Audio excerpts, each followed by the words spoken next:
friends, today I'm going to show you how to start your own seeds. Let's talk seed starting containers. There's all sorts of containers you can use. You can get them for free, you can spend a bunch of money on them. I'm going to show you some different examples and what you need to know about using containers. This is the most common type. They're called 4-packs just because there's 4 containers in each. These are usually the cheapest. You can often get them free at the farmer's market from a farmer.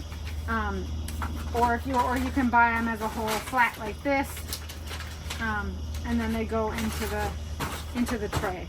If you're growing inside, you want to make sure that your tray does not have holes in it to keep the water off your floor.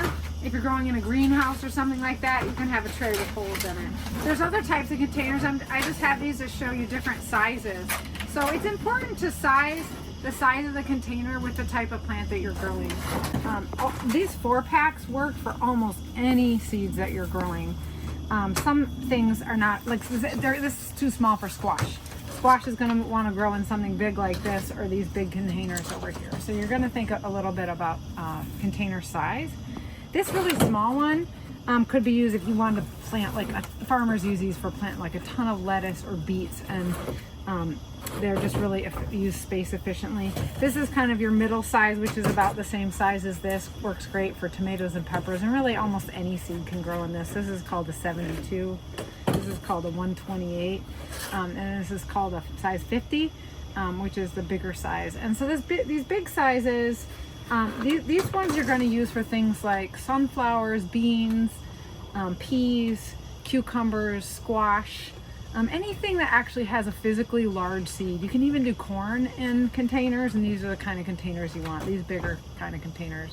So in general, if your seed is big, well, use a big container. If your seed is small or medium, then you can use any kind of any of these containers.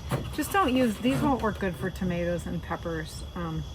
So just be careful not to use the ones that are too small.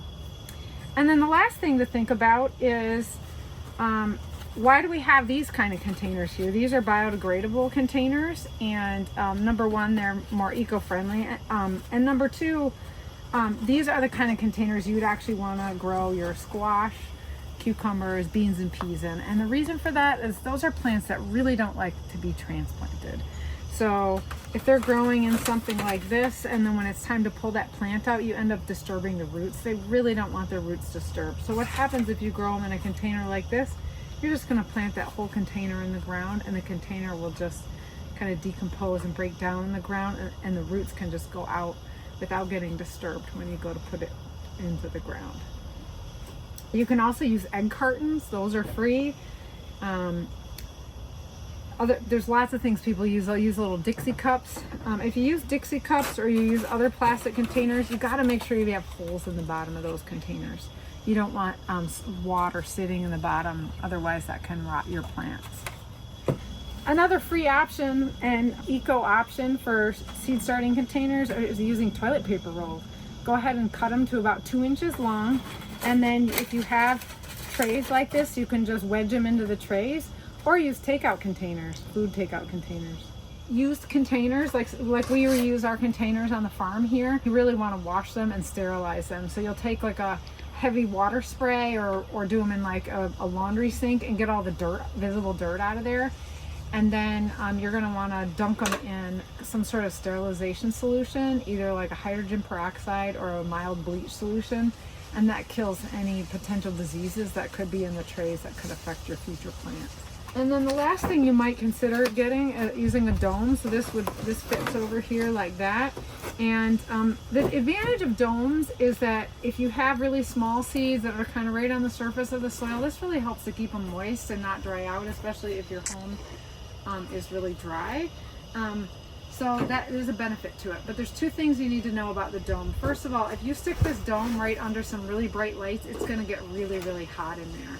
So if you're using a dome, really think about the lights and the heating underneath there. You could even ventilate it a little bit just to make sure it doesn't get too hot in there. I usually, if I use a dome, I put it not under the lights, and when the seeds just start to germinate, then I take the dome off and then I put it under the lights. The other thing that can happen with a dome, if you leave it on too much, it can get too wet in there, and then the seeds can rot. because it's just too wet, or your growing plants can rot in there. So what I do is take that dome off at least about 15 minutes to 30 minutes a day to just let it air out.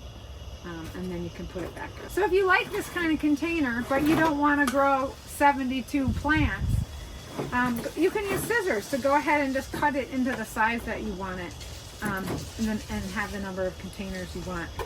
One thing to really note is you do not want to put different types of seeds in one container. So one container should be the same seeds. And what I mean by that is this should all be lettuce, this should all be tomatoes, this should all be peppers. If you're going to do this whole flat, you want to do it in the same type of seed. And the reason is that different seeds germinate at different and grow at different speeds. So you really want to be able to separate them out. So that's why I go ahead and I just use scissors to cut this. If I know I want to grow, say, 9 pepper plants, I would just cut it and just cut out so that I had just 9 containers there. So there's lots of different kinds of soils that you can use to fill your containers to start your seeds in. And it's really important that you use good soil. You do not want to just like dig soil out of the ground like Kiwi's lying on here, and put it in a pot. That won't grow good seedlings. So you want to make sure you use really good soil. And unfortunately, you typically have to buy the soil or buy the ingredients for the soil, unless you're really tuned in onto making your own. And I encourage you to do that, but just make sure it has everything that your seeds and seedlings need to grow well.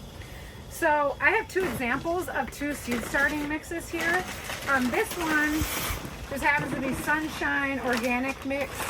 And this one is great. It contains, this is what it looks like. It contains peat moss, which is all that brown stuff, and then perlite.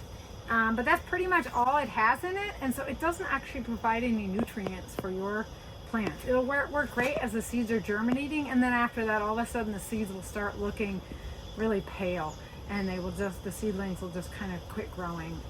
And so you need to make sure there's nutrients in here. So if you're going to use a mix like this that just has like a few ingredients, that doesn't have any compost or fertilizer in it, you're going to have to either add compost to it and or add fertilizer to it, and or use some sort of liquid fertilizer every 3 to 4 days to every week on those plants to make sure that they're getting the fertility that they need. The other option is to get mix that actually contains compost. If you make your own compost, you could mix it with one like this and just make sure that it drains really well. Maybe add a little sand to it to make sure that it drains well enough. But this one is very similar. You can see that it has, it looks similar. It's darker just because it's wet, but it has that perlite in it, which is that white stuff, and then it has peat moss in it, but it also has compost in it. This is actually from Vermont Composting. There's also Morgan Composting in Michigan that sells a really nice seed starting mix. So just make sure you use something that has compost and or nutrients in it so that your plants are healthy. The other thing you want to think about with soil is just make sure that it's working really well for you. What does the soil do for the plants? It needs to provide those nutrients like I just talked about, but it also needs to be able to be not too wet and not too dry. You want to think about it being about the moisture of a wrung out sponge, or maybe a little moisture when the seeds are germinating.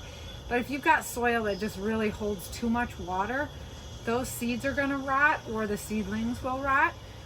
If it dries out too fast, then your seeds won't germinate because they're not getting enough water. So the water is really, really important to think about. And that's the main reason why you need to make sure you have really good seed starting mix.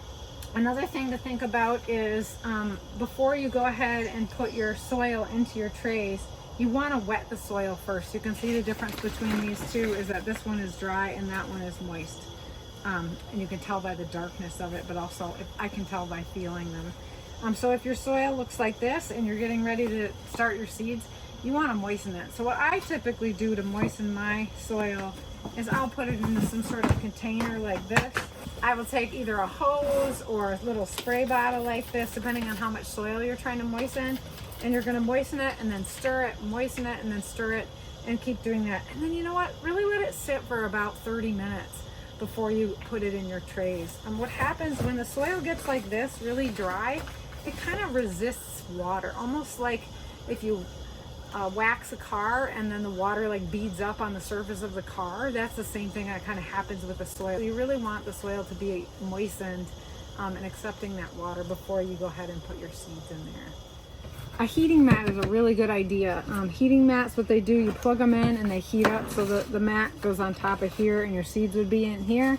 And this usually heats the soil temperature up about 10 degrees warmer than the ambient air temperature. Really important for things like peppers and cucumbers, squash. It really helps with tomatoes, they'll germinate faster. Amaranth likes it hot. A lot of seeds like it hot to germinate. And you can go ahead and look on our website. There are resources on what temperatures seeds like to germinate. We also put it on right here on our growing description. We put the ideal soil temperature for the seeds. So that'll also let you know whether the seeds should go on a heating mat or not. Also, for starting seeds, you're going to want some sort of labels. You can cut like yogurt containers. You can also buy these labels. I like them shorter, so I actually just take these and I cut them in half like that. You always want to label. You're always going to label with what you started. So if it's a Brandywine tomato, it should say Brandywine tomato and the date that you started. And the other thing you need to know about is light. Light is really, really important to start these seeds.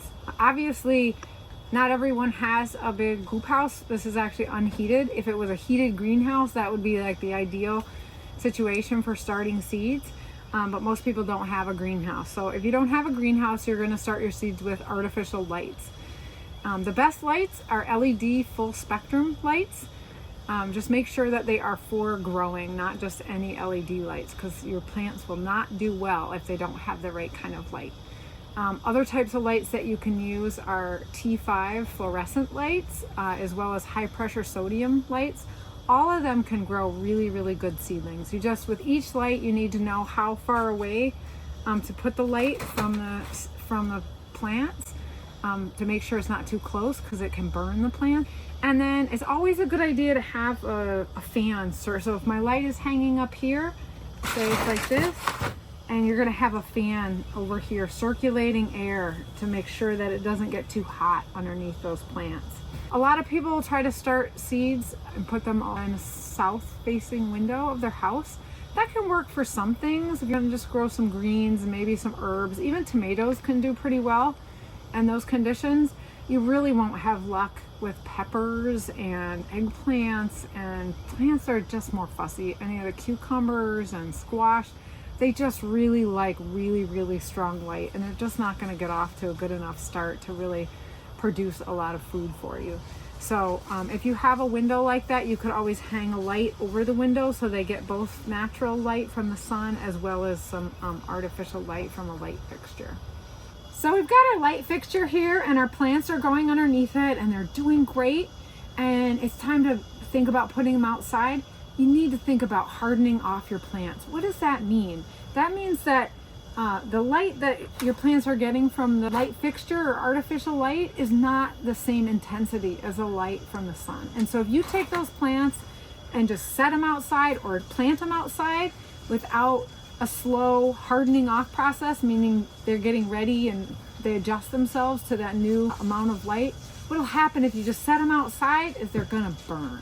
What that'll look like is it'll literally look like almost like sunburn. Typically the leaves will turn kind of a yellow color and then brown, and oftentimes it can kill parts of a leaf or whole leaves or whole plants. So you really want to harden off your plants, and that is a process of bringing your plants outside slowly. So what you're going to do, you have your plants growing underneath your light fixture, and you're going to take those plants and you're going to put it outside in the sun for maybe an hour one day and bring it back under your lights. And the next day you're going to put it back out in the sun for 2 hours. You're going to do that every day for about a week, for 1 to 2 weeks. Another way to do it is to put your plants out in an area by your house or near a tree that gets a few hours of light in the morning, and then the rest of the day is in the shade. And then every day you move it to a place where it gets a little bit more sun. And that way the leaf will start making special compounds in there to protect it, especially from the ultraviolet radiation. That's the same thing that burns our skin. I'm really fair. I get burned really easy. That's what happens to plants too. So they need to just protect themselves against that. I'm going to show you how to fill your containers and start your seed. So your soil, your special soil that you're using, it's nice and moist. You don't want it too dry. If it's too dry, go ahead and moisten it before you put in your containers. So this is a mistake that a lot of people make. They just kind of put it like this, and then they go and put their seeds in there. What's the problem? Watch this. My finger goes way down in there. What happens is when you water, this soil is going to go way down. So I'm going to kind of pack it in there a little bit. I don't want to jam it in there. And really the best way to do it is kind of with a flat hand. But you can pack it in there like that a little bit. Not too hard. But I'm going to use kind of a flat hand to do this. If you're doing a whole tray, that's how you're going to do it. And I like to do it in having a little spillover tray, so I'm not worried about what I spill. Okay, and then I'm going to do this so that when I press on it, it's going to feel quite firm. It's almost going to feel like it feels like touching it's about the same firmness, as a little firmer than like touching the muscle on my arm. So it's going to be nice and firm.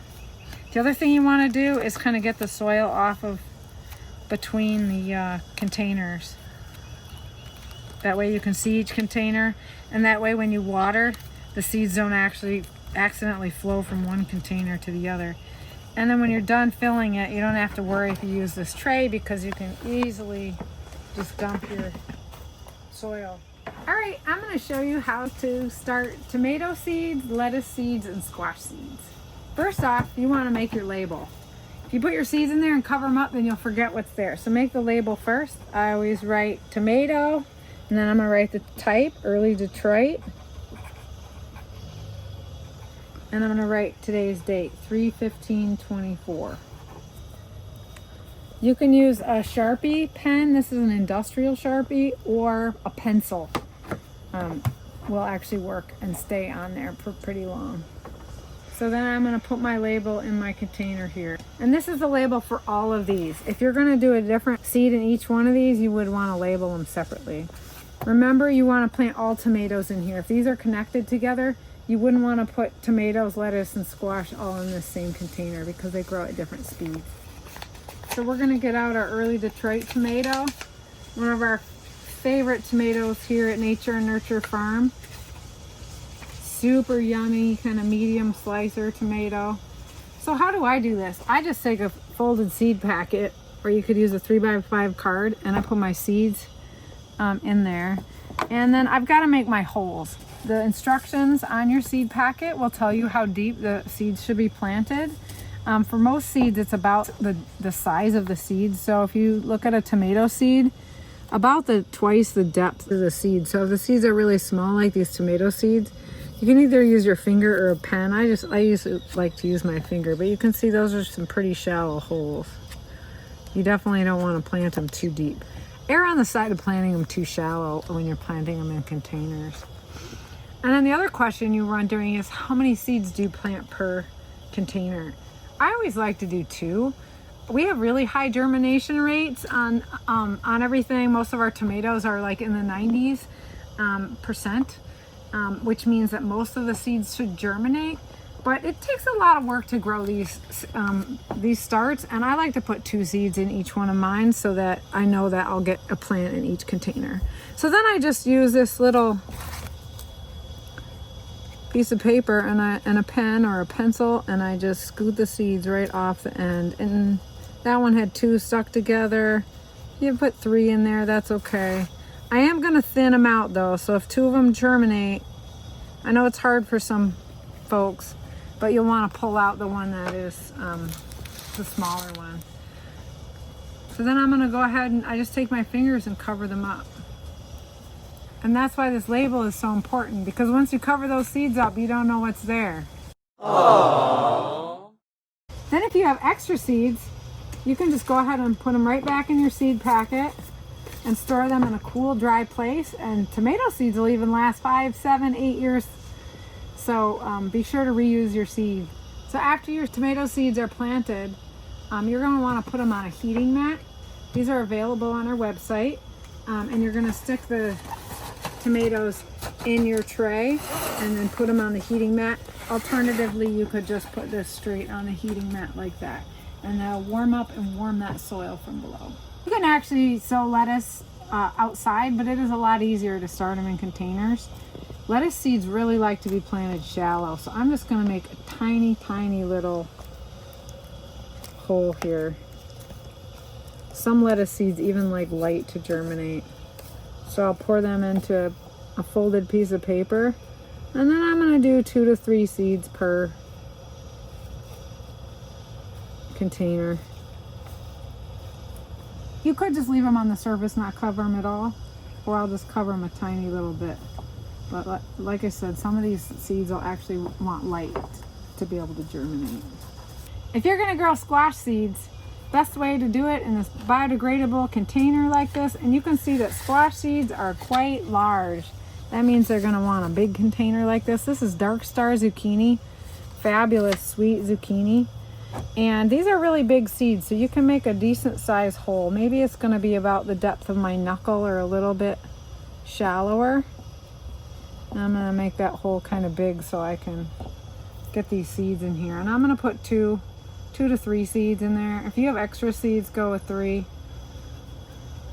And then you're just going to cover them up like that. Squash seeds will germinate best also on a heating mat, so those will just go straight on the heating mat like that. After we planted our seeds, you want to go ahead and water your plants. I'm going to show you several ways to do that. One is if you have kind of like a sprinkling watering can, you can sprinkle them like this.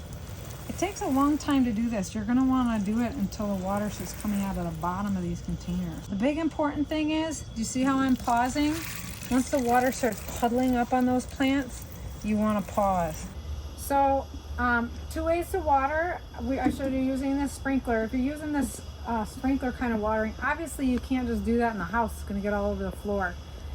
You could try putting your seeds into like a laundry sink and watering them in there. If you can't do that, then another great way to water is called bottom watering. So after you planted your seeds, here, if we want to do bottom watering, you're going to put your seeds in. This is a flat that has no holes in it. You're going to pour water in there until it gets about maybe a third or halfway up on the height of the containers. All right, so with this bottom watering, you can see now the water is getting wicked up to the surface. So like this cell, that container is wet enough. These ones are almost wet enough. We're just waiting on those. Make sure you don't overfill the water so it's not washing over the top of the surface of this, because that's your seeds could get washed away. So we're just waiting for it to, takes about 5 minutes for it to suck up onto the surface. All right, so now all the water has been sucked up to the surface of these containers. Do not leave your containers sitting in the water. I repeat, do not leave the containers sitting in the water. You need to take them out somewhere where they can drain out for a little bit. They're going to drip for a while, so put them into a sink or into another empty pan. And then when you're done with those, you'll go ahead and put them back under your lights or on your heating mat or wherever they go. If you need to water your seeds, because the soil's drying out just a little bit on the top, you can always just use a little watering thing like this and spritz them like that.